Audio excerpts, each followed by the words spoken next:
मैंने जो सबसे पहला काम किया वह था एक जिंदा कनखजूरे सेंटीपीड को निगलना। जब मैंने क्लासरूम का दरवाजा धक्का देकर खोला तो सबकी नजरें मुझ पर टिक गईं। मैं पसीने से तरबतर था और मेरे कानों में अभी भी उस जहरीले कनखजूरे द्वारा मेरे आंतरिक अंगों को चबाने की आवाज गूंज रही थी। लेकिन जब मैंने सिर उठाकर ब्लैक बोर्ड पर तारीख देखी 15 जून 2026 तो मेरे चेहरे पर एक मुस्कान फैल गई और मैं उस सन्नाटे में पागलों की तरह हंस पड़ा। क्या तुम पागल हो गए हो साइको कहीं के? मंच पर खड्डे प्रोफेसर चिल्लाए। अगली पंक्ति में बैठी लिंग वेई ने मुझे घृणा से देखा, जैसे वह किसी पागल आवारा कुत्ते को देख रही हो। मेरी नजर लिंग वेई पर पड़ी। पिछले जन्म में एक ताकतवर इंसान को खुश करने के लिए लिंग वेई ने खुद मुझे लाशों ज़ॉम्बीज़ के ढेर में धकेल दिया था। मुझे पता था कि दुनिया को निगलने वाले उस बैंगनी कोहरे पर्पल मिस्ट के आने में अब 2 घंटे से भी कम समय बचा है और प्रयोगशाला में कांच की बोतल में बंद वह काली दुम वाला कनखजूरा इसी बैंगनी कोहरे में विकसित होकर एक कैलामिटी बन जाएगा और 10 साल बाद मेरे चिथड़े कर देगा। पिछले जन्म में मेरी मृत्यु उसी कनखजूरे के मुंह में हुई थी। अब जब मैं पुनर्जन्म लेकर वापस आया हूँ तो जाहिर है कि सबसे पहले मैं ही इसे खाऊंगा। मैंने किसी की परवाह नहीं की और क्लासरूम से बाहर निकल गया, जैसे मैं अपने पिछले जन्म के रक्त रंजित दुःस्वप्न से बाहर भाग रहा हूँ। मैंने फायर कुल्हाड़ी से लैब का दरवाजा तोड़ा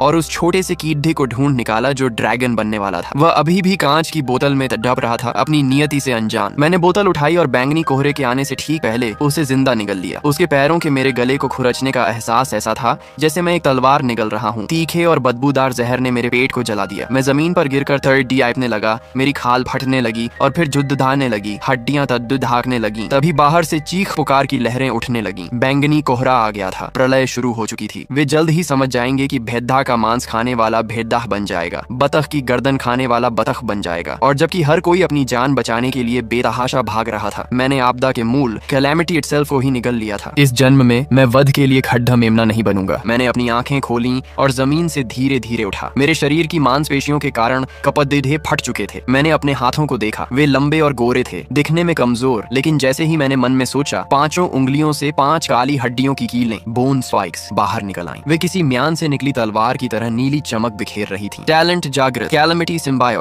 सिम्बायोट, एसएसएस ग्रेड, क्षमताएं, जहर का कोई असर नहीं, इम्यूनिटी, अंगों का पुनर्जन्म, रीजनरेशन, बाहरी कंकाल का सख्त होना, एक्सोस्केलेटन हार्डनिंग और जहर पर नियंत्रण, टॉक्सिन मैनिपुलेशन सफल रहा। मैंने अपनी मुट्ठी कसी और शरीर के भीतर उस भयानक शक्ति को महसूस किया। मैं दबी हुई हंसी हंसने लगा जो खाली लैब में गूंज उठी। तभी लैब का दरवाजा किसी भारी ताकत से टकराकर उड्डीएच गया। पूरा दरवाजा कागज के टुकड़े की तरह उड्डीएच कर दीवार से जा टकराया। धूल हटने पर दरवाजे पर एक विकृत आकृति खद्दी थी। वह स्कूल की सुरक्षा गार्ड जांग होंग थी, लेकिन अब उसे इंसान नहीं कहा जा सकता था। उसकी वर्दी फूलती हुई मांसपेशियों के कारण फट गई थी। खाल नीली धूसर हो गई थी और उस पर काले रंग के दाने उभर आए थे। उसके सिर का बायां हिस्सा 2 गुना सूज गया था। एक आंख सॉकेट से बाहर लटक रही थी और मुंह से पीला हरा थूक बह रहा था। बैंगनी कोहरे के पहले झटके में झांग होंग अत्यधिक उत्तेजित अवस्था में होने के कारण बहुत अधिक कोहरा निगल गई थी, जिससे वह साधारण लाश ज़ॉम्बी बनने के बजाय सीधे एक म्यूटेंट वेरिएंट में बदल गई। म्यूटेंट झांग होंग ने एक जंगली जानवर की तरह दहाड़ लगाई। उसकी धुंधली आंखों ने तुरंत मुझे निशाना बना लिया। यह ताजे मांस की भूख थी। अच्छा है, मुझे अपनी इस नई विकसित देह को परखने के लिए एक शिकार की जरूरत थी। म्यूटेंट झांग होंग एक बेकाबू टैंक की तरह मेरी ओर झपटी। उसके हर कदम से जमीन कांप रही थी। उसने अपना भारी हाथ, जो जांग से भी मोटा था, हवा को चीरते हुए मेरे सिर की ओर चलाया। इस मुक्के की ताकत कम से कम 500 किलो थी। अगर कोई साधारण इंसान होता तो उसका सिर तरबूज की तरह फट जाता, लेकिन मैं बस हल्का सा एक तरफ झुका। मेरी हरकत इतनी तेज थी कि हवा में एक परछाई आफ्टर इमेज छोड़ डाच गई।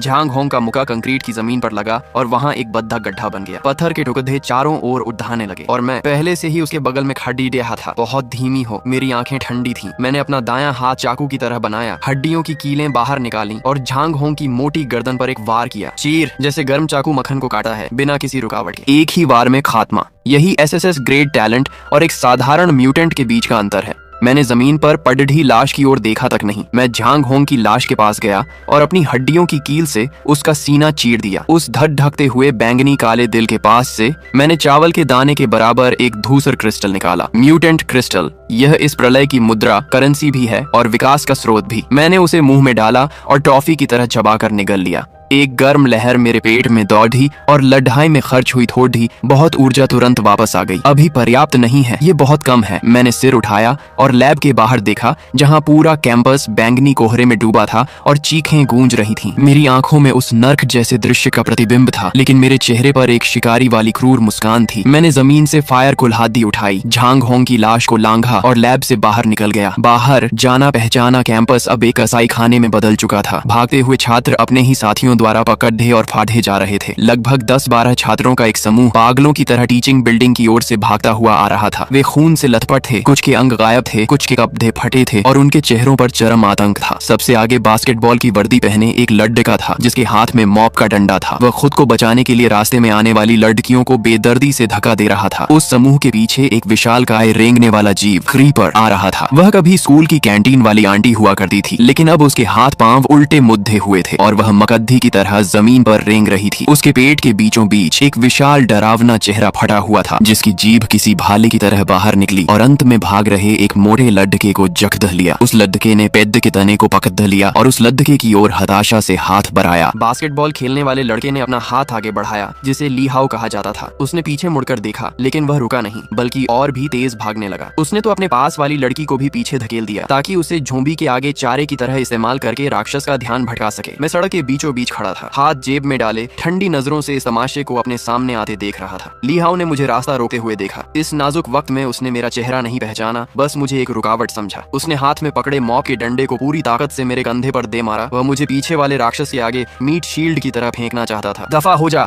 राक्षस का पेट भर, ली हाउ भयानक चेहरा बनाकर चिल्लाया।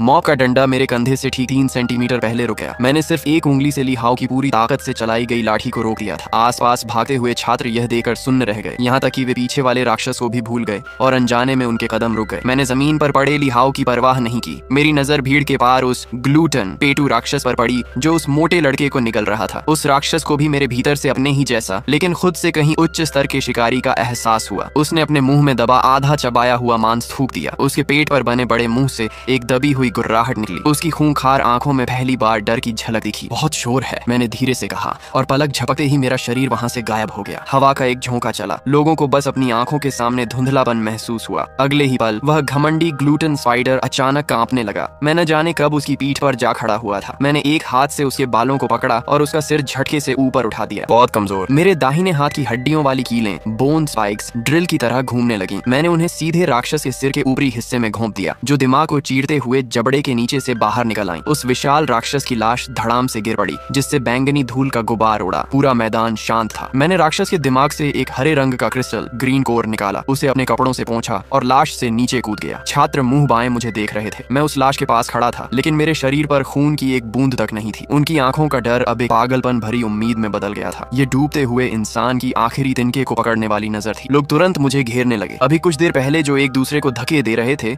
अब मुझे अपने सगे बाप की तरह देख रहे थे और मेरे पैरों को छूने की कोशिश कर रहे थे। तभी सबसे आगे वाला ली हाउ अचानक उठ खड़ा हुआ। मैंने एक लात मारकर ली हाउ को हवा में उड़ा दिया। उसकी सांसें तुरंत थम गईं। घिन आती है मुझे, मैंने नफरत से कहा। उसी समय टीचिंग बिल्डिंग की ओर से दहाड़ने की आवाजें आने लगी। यहाँ हुए हंगामे ने जॉम्बीज के एक बड़े झुंड को आकर्षित कर लिया था। गुड लक, मैंने बस इतना कहा और मेरा साया घने कोहरे की गहराई में ओझल हो गया। मेरे पीछे उन छात्रों की हताशा भरी चीखें और लाशों द्वारा मांस फाड़ने की आवाजें गूंज रही थीं। इन आवाजों से मुझ पर कोई असर नहीं हुआ। मेरा दिल डरावनी हद तक शांत था। मैं तो बस अपने अगले बड़े शिकार दावत के बारे में सोच रहा था। यही कलयुग एपोकलिप्स है। यहाँ मसीहा सबसे पहले मरते हैं और बेरहम अमर हो जाते हैं। जियांगचेंग यूनिवर्सिटी का सुपरमार्केट, यह ईस्ट कैंपस और लिविंग एरिया के बीच में स्थित है। आमतौर पर यहाँ छात्रों की भारी भीड़ रहती थी, लेकिन अब यह एक विशाल कांच के डिब्बे जैसा बन गया था जिसके अंदर डरे हुए जीवित लोग भरे थे। सुपरमार्केट का शटर आधा गिरा हुआ था। कांच की खिड़कियों को अलमारियों और पानी की बोतलों से बंद कर दिया गया था। बाहर दर्जनों जॉम्बीज थकने का नाम नहीं ले रहे थे और कांच पर अपने खून से सने हाथों के निशान छोड़ रहे थे। अंदर की हवा भारी थी जिसमें पसीने, नूडल्स और डर की गंध मिली हुई थी। इस वक्त लिंग वेई एक मेज पर खड़ी थी। उसके हाथ में एक लाउड स्पीकर था। उसकी आवाज थोड़ी कांप रही थी, लेकिन उसमें एक नेता जैसा रौब था। उसके आदेश पर कुछ ताकतवर लड़के उसके बॉडीगार्ड बनकर दूसरों पर धौंस जमा रहे थे। और तुम दरवाजे पर जाकर खड़े हो, पीछे मत बैठो। लिंग वेई ने अपनी बनाई व्यवस्था को देखा और उसकी आंखों में गर्व की चमक आ गई। वह बहुत चालाक थी। अचानक सुपरमार्केट के पीछे वाले फायर गेट से एक जोरदार धमाका हुआ। वह भारी लोहे का दरवाजा ऐसा लगा जैसे किसी क्रेन से टकराया हो। पूरा फ्रेम टेढ़ा हो गया। ये क्या हुआ? पिछला दरवाजा तो बंद था ना? लिंग वेई का चेहरा पीला पड़ गया और वह चिल्लाई। जैसे ही कुछ लड़के वहां पहुंचे, धड़ाम, फायर डोर उखड़कर हवा में उड़ गया। धुएं और धूल के बीच एक दुबला पतला साया फायर कुल्हाड़ी लिए अंदर आया। उसने एक फटी हुई सफेद टी शर्ट पहनी थी। शरीर पर बैंगनी रंग की अजीबोगरीब धारियां थीं और उसकी आंखों से ठंडी रोशनी निकल रही थी। सबको लगा कि जॉम्बी अंदर आ गए हैं। वे डर के मारे पीछे हटने लगे, लेकिन लिंग वेई ने वह चेहरा पहचान लिया। शू जिनचेन! उसकी आंखें हैरानी से फटी रह गईं। उसकी यादों में शू जिनचेन एक चुपचाप रहने वाला गरीब और मामूली लड़का था जो कभी कभी उसे हीन भावना और लालसा भरी नजरों से छुपकर देखता था। अभी 1 घंटा पहले क्लास में वह पागलों की तरह बाहर भागा था, लेकिन अब